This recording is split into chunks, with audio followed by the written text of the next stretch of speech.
উচ্চ মূল্যস্ফীতি, ডলার সংকট এবং গ্যাস বিদ্যুতের ঘাটতির মধ্যে দেশের উৎপাদন খাত বাধাগ্রস্ত হয়েছে।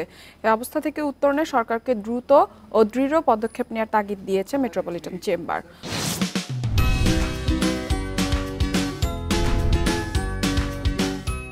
চলতি বছরের মার্চ পর্যন্ত দেশের অর্থনৈতিক পরিস্থিতি পর্যালোচনা করে এই প্রতিবেদন দিয়েছে এমসিসিআই।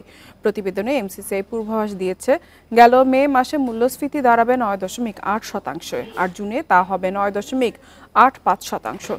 এতে আরও বলা হয়, সম্প্রতি কয়েক মাসে বৈদেশিক চাহিদার ধীরগতি, রেমিটেন্স প্রবাহ হ্রাস, রাজস্ব আদায় ঘাটতি, মূল্যস্ফীতি বৃদ্ধি, টাকার অবমূল্যায়ন, বৈদেশিক মুদ্রার রিজার্ভ ও বিনিয়োগ কম ছিল। তবে সংগঠনটি আশা করছে আগামী 3 মাসে আমদানি ও রেমিটেন্স বাড়তে পারে।